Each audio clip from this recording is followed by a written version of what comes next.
I help with this, or you can see it? I don't know. Well, I'm going to eventually. We're gonna have to get out of here. No, I'm talking about, can you see the... Oh, that just fell off.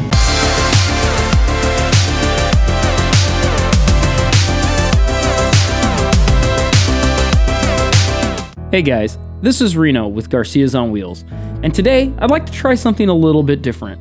So, in our vlogs, we try to tell a story, but today I'd like to actually tell you a story.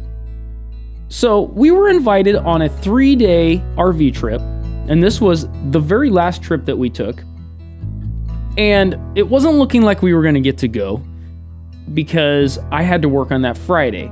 Now, this was a trip for my sister's birthday, so we were going up with some family and some friends, and we were just gonna have to go maybe drive up on Saturday and then spend the day with them and then come back. And that was kind of a bummer because, as you know, we live in an RV, and any excuse we get to go out and hang out with other people in RVs, we try to take.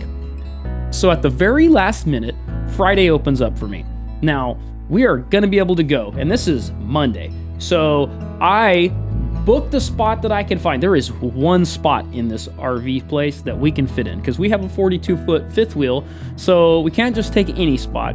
And it is the super extra deluxe overlooking the lake spot. It is paved, it is level. This is going to be wonderful, and it is expensive. However, we want to go, so we're going to take it. I looked at the satellite image from Google Maps, and it looks like the road is pretty wide between each spot, even though the spots are perpendicular to the road, so 90-degree turns. But, you know, the spot says it's good for 50 feet, so, okay, 42 is going to be just fine. Also, I have never backed this fifth wheel in before. I've only done pull-through sites, and our last fifth wheel was 30 feet long, and it was a regular cab truck that turned much tighter than this one. So I am ill prepared for any kind of backing in of this RV. But I'm not worried. There's space. It's not going to be a problem. This is the premium deluxe site. The trip is a day away, and Jessica's telling me that it's going to rain. I am undaunted. There is adventure to be had, and I'm going to have it. So we load up the cats and the dogs, and we are going. Rain or shine, we are gonna be there. Thursday comes, and the weather is miserable. This is how all good RV trips start, in the rain. It's raining, but I don't care. Jessica reminds me it's going to be raining where we're going too, but I keep telling myself, it's okay. We're gonna drive out of it, it's gonna clear up, it's gonna be no problem. I pull in the power and the water and the sewer, I'm covered in mud, the hoses are covered in mud. I have my rain jacket, but it's not really helping that much. So this is almost as fun in the rain as it would be in the sun.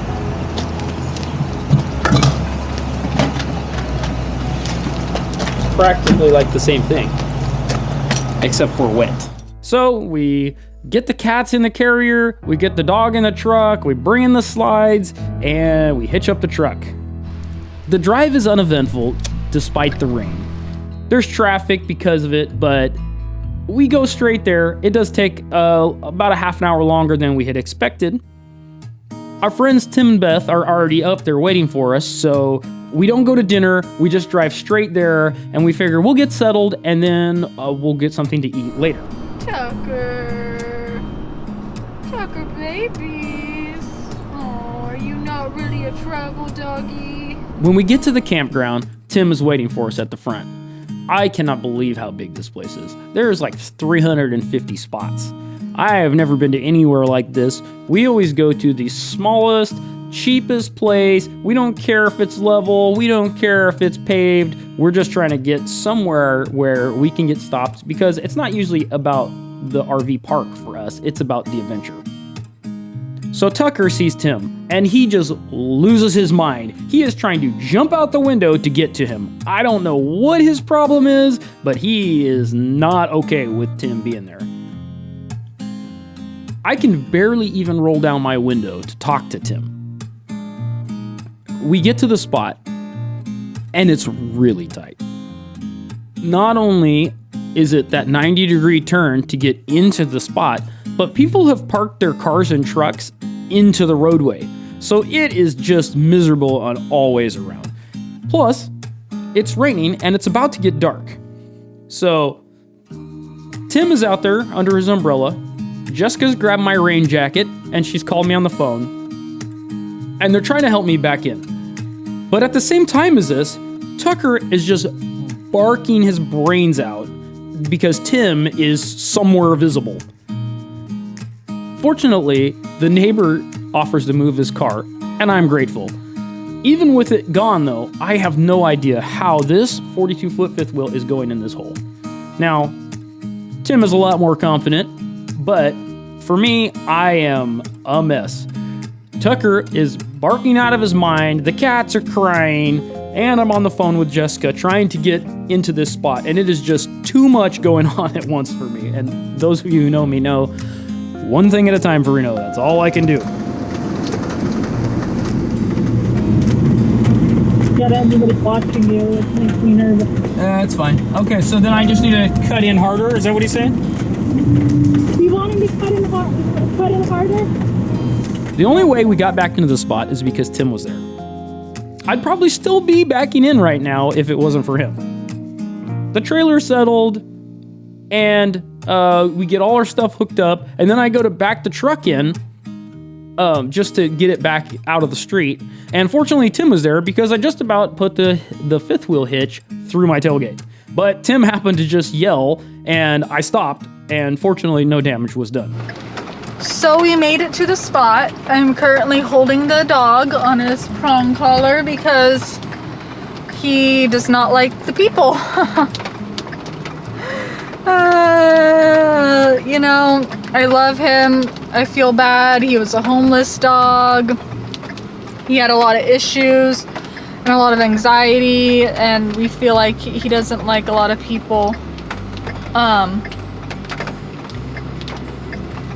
being near his house or near him. I think he just feels threatened and scared, so we try to work that, and that's what we're doing. So while Reno is getting all the, he's getting unhitched and everything down, I'm holding on to Tucker because Tuckeroni needs to learn that people are okay, baby?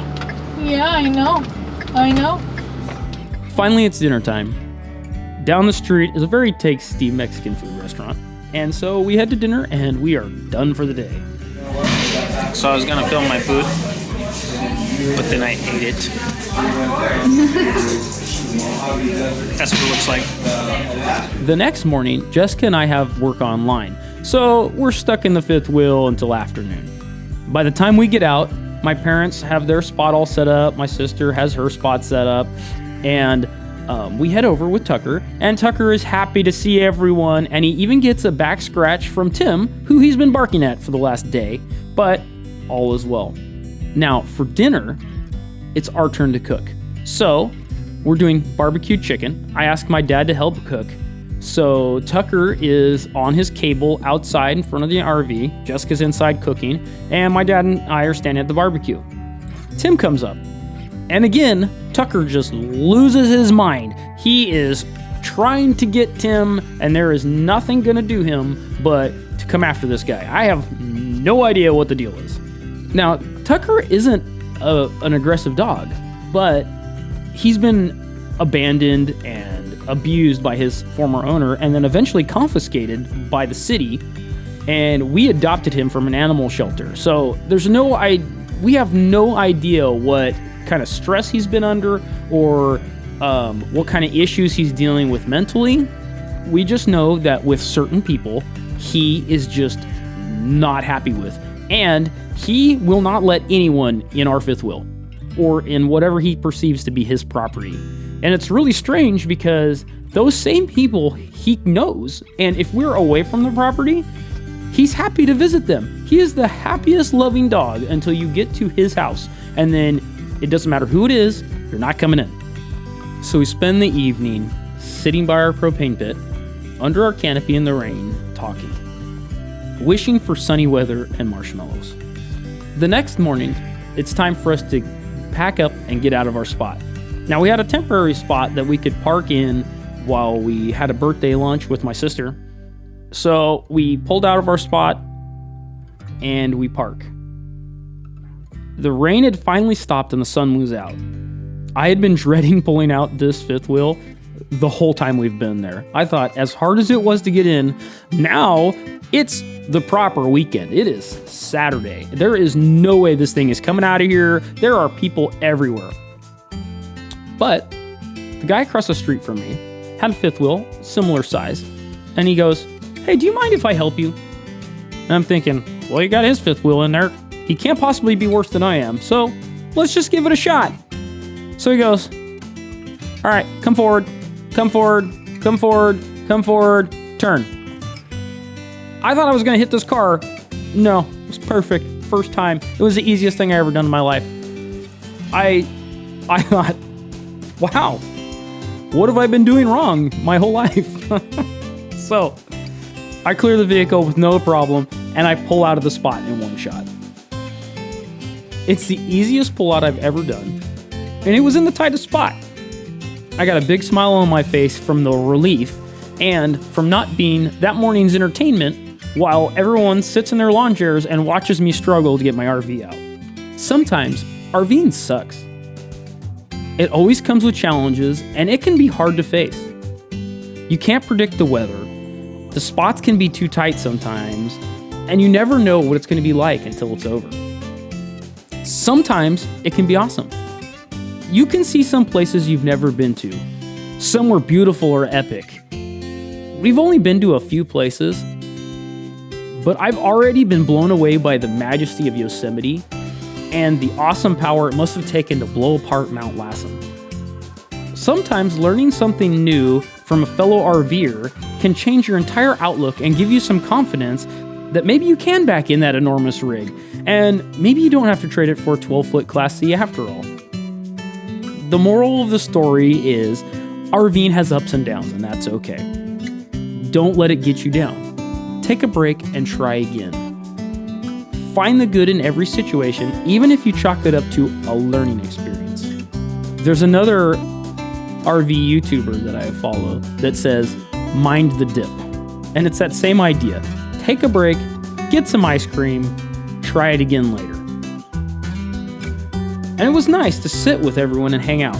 I enjoyed sitting next to my propane fire pit in the cold rain. I could have missed this to sit at home and watch TV because that was the easy thing.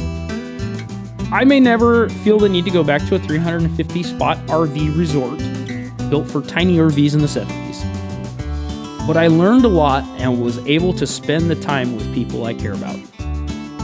Thank you for watching, and if you enjoyed this, I'd appreciate it if you would just click that like button, and we will see you in the next one.